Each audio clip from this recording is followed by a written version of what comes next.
So, good afternoon, children. In the last class, we were discussing about the age pyramid. Ma'am Yes, Nana. Class లో 4 members మాత్రమే ఉన్నాం ma'am. 4 members, why? Okay. Good afternoon, children. So, in the last class, we were discussing about the age pyramid. So, I said you there are different type of people, age group people. So, pre-reproductive, reproductive, and post-reproductive group people. Okay.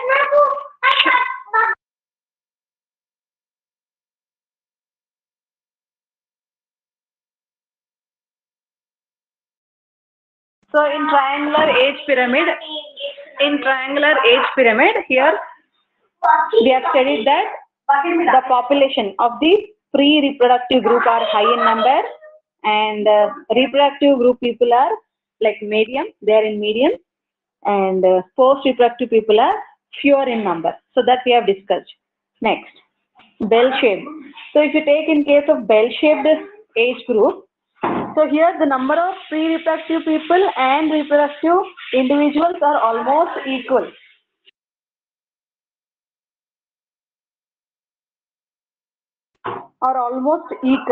And here the population size will remain stable, children. See, if you compare from the triangular age pyramid, here the younger people, the younger generation are, that means the pre-reproductive group people are high in number, but here both parental generation and the future generation are of same number, almost stable. Next, urn-shaped age pyramid. See here. So nowadays, this type of family structure you can see in most of the countries. So here it can be seen in mostly developed countries only, like European countries. The proportion of the reproductive group people is higher than the individuals. See here, pre-reproductive age group. The parental generation is high in number compared to the young generation. So that means, see, they have only one children. In this family structure, parents has only one child. So in this, what happened? The population will decrease. So it is a declining population with negative growth. Understood, children? Urn-shaped age pyramid. So in urn shape, see here, this shape of the pot is called urn shape. Okay? So like this, the population is like this, unshaped. So see here, the population is less, and here also the population is less, and here the population is like the reproductive group are high in number. Pre-reproductive and post-reproductive are fewer in number. So this shape is called urn shape. Yes, everybody understood? Yes. So please make a note of this slide, children.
Yes, completed writing, children. No, ma'am.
Age pyramid. The first one is called triangular age pyramid, and the second one is called bell-shaped age pyramid, and the third one is urn-shaped age pyramid.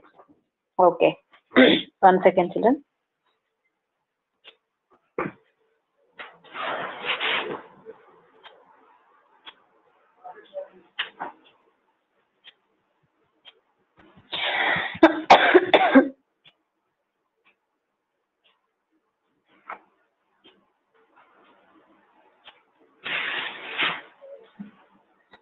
So this type of age pyramids you can see in developed countries only, like European countries. In European countries, you can see this. European countries. Next, see here, estimation of population density. So how to estimate population density? If you are taking an area and in that area one plant is there, one very big tree is there, banyan tree, and there are so many number of grasslands. See here, in the grassland there are so many number of grasslands. So, which number is high, children? Is it the grass or the banyan tree? The number of individuals?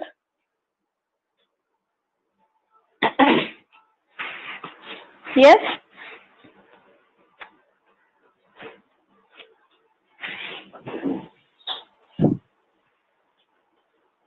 Which individuals are high in number? The population number, where it is high? Is it the grass or the Yes, the grass is high in number and the banyan tree is only single plant. But if you take the, what do you say, the contribution of this particular plants to the ecosystem, if you are comparing the contribution of this particular plant to the environment, then the contribution of this banyan tree is more compared to the grassland. Understand, children? Though the number of grass plants is high in number, the population density of the grass plant is high, but the population density of banyan tree is less, but the contribution, that means the useful effects, useful things that banyan tree is giving to the nature or the ecosystem is high compared to the grassland. So here you have to compare, in this case you have to compare the contribution to the ecosystem. Understood, children? This first example. Yes? Next. See here, these are microorganisms which are growing on the medium, and this bacteria, whatever it is growing in the colony, if you are comparing that, so here you cannot count these colonies, right? Because these are very small in number and we cannot calculate their number. That means the population density of this particular bacteria we cannot identify. So in this case, how we can calculate or estimate? By seeing the biomass. Okay, so you have to calculate the biomass of this plant and biomass of this grassland and biomass of bacteria. And after comparing the biomass of all these organisms, you can say what is the contribution of this particular organism to the ecosystem. By that, you have to calculate or estimate the population density. Understood?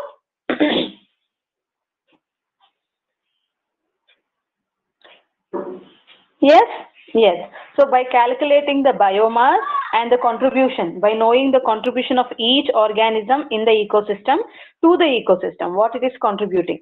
So that we can help in estimating the population density. Fine. I hope you all understood this slide. Next. See here. If you are calculating, if you want to know the estimation of population density of a fish in a lake, if you are taking a fish in the lake, if you are taking a particular lake, in that lake, how many fish are there? How you can calculate, children? Is it possible to calculate the number of fish? Yes?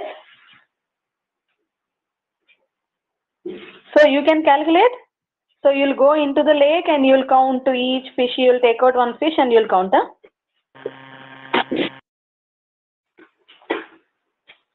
So it is impossible to count the number of fishes in the lake. So here what you have to do is you can calculate the number of or the population density by fish caught per trap. So for every trap, how many fishes are falling in the net? So that you can, by seeing that number in the trap, you can find that these many on average these many fishes are there in that particular lake. Understood what I am explaining?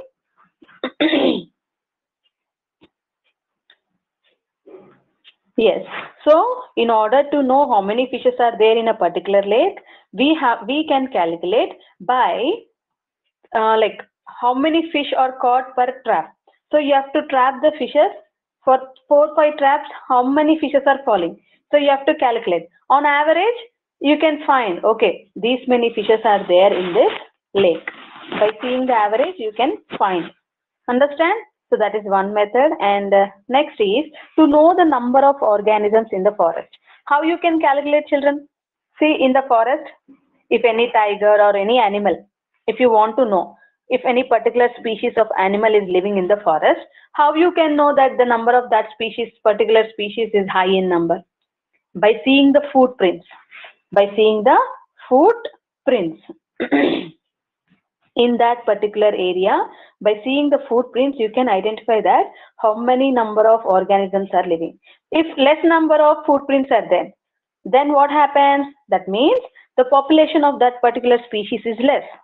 If more number of footprints are there, that means here the organisms are high in number. The individuals or the population of that particular species are high in number.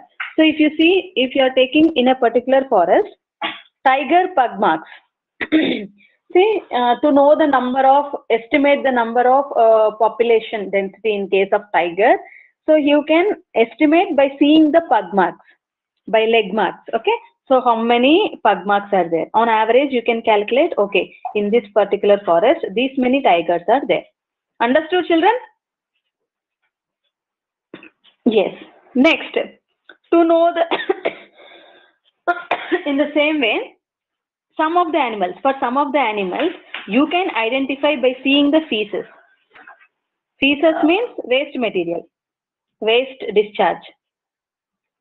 So, if you take in case of waste matter or waste material, so by seeing the cow dung, the number of cow dung which was kept by the elephant, you can identify that the elephant are high in this particular area. And if the amount of feces, that is elephant dung, is less, then by seeing that you can identify that in this particular area the elephant number is less. Understood this, children, everybody? Yes. So these are the various ways to estimate the population density in case of fishes, like animals, like tiger or any other animals, and even in case of elephant, like some animals, by seeing the feces also you can identify. So that is the thing. Next, see here, children, this is a graph shown between the population size and the time. So this is a graph drawn between the population size and the time. So it is given by some growth models. So here two types of growth models are shown, children. One is J-shaped and the other one is S-shaped. Yes? Understood till here, everybody? Yes. So see here, in case of J-shaped, it is an exponential growth. That means the growth of the population is very high. That means the population of that particular organism will continuously grow. So, and it is giving rise to exponential growth. This curve is called exponential curve. Next, in case of this S-shaped curve, see here, this is called logistic growth or stabilizing. See here what happens is, if you are taking any population, there is a stable population initially, and later what happens, if there are many resources like food and all things, if there are many resources and food you can take, shelter you can take, place you can take, anything. So if many resources are there, then what happens? The growth of these individuals will increase same as that of the J curve. And finally what happens, if the resources are limited, if they are decreasing, then what happens? The population size will decrease and it will grow continuously in a stable manner. Understood, children, the shape of the curve?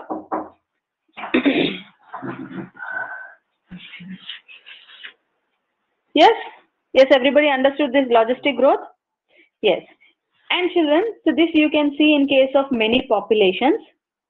In case of populations, you can see. And if you take in case of exponential growth, see here J-shaped curve. Here you can see this can be seen in the insects or any some organisms. Like if you see in case of mosquitoes. So population can grow constantly in a uncontrolled or unlimited way in case of rainy season. Understood, children? In rainy season, what happens? The number of the mosquitoes will be more because they will lay eggs in the water, because wherever you go, water will get stagnant. And then what happens? The mosquitoes number will increase. In the same way, some insects, you can take some insects or some moth. So in summer, in rainy season, or if you take in a particular season, that type of insects or moths or mosquito, they will continuously grow and they will increase their population. Yes? Yes or no, children? Understood? Yes. So here, that type of organisms will show this exponential growth. So here, this exponential growth is shown by some of the insects during certain seasons. So in some rainy season, or if you take in winter season, some of the organisms will grow in a exponential way. That means the population will be very high. The growth of the population is very high. And that is called, that growth curve is called exponential growth.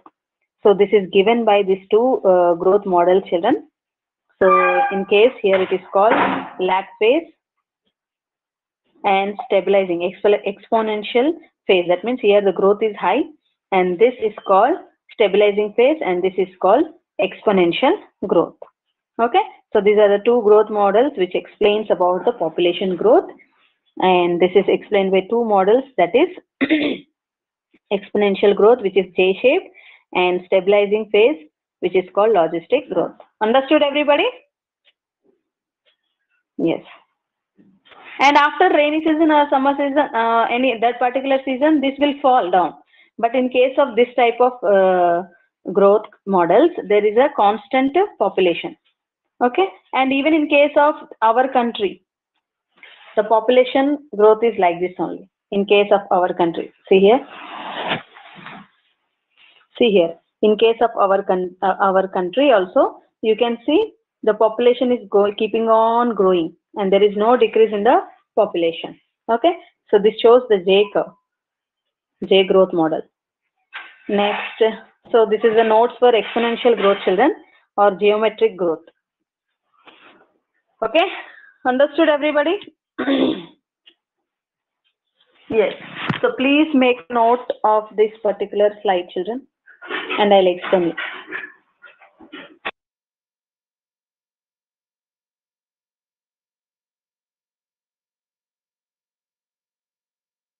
I said no, the exponential growth is unlimited only when the resources are unlimited. That means space is required and food is required. If food is in high quantity and space is there, then the population will increase. There is no disturbance for the growth of the population, like that.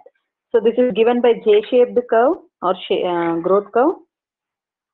So many insect populations show explosive increase during the rainy season, followed by their disappearance at the end of the season.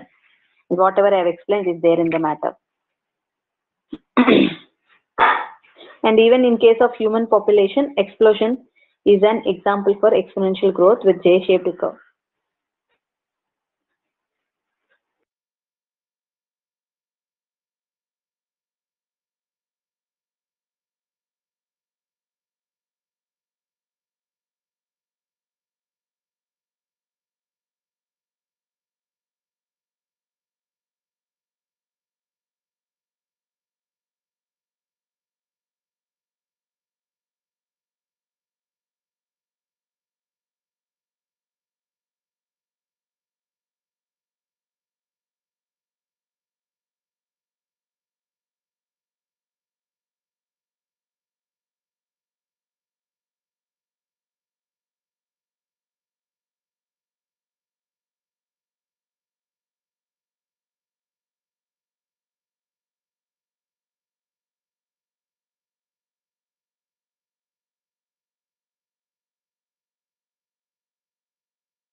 Yes, completed children writing this part?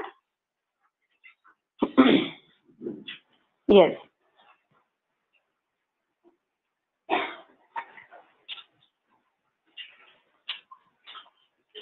Logistic growth?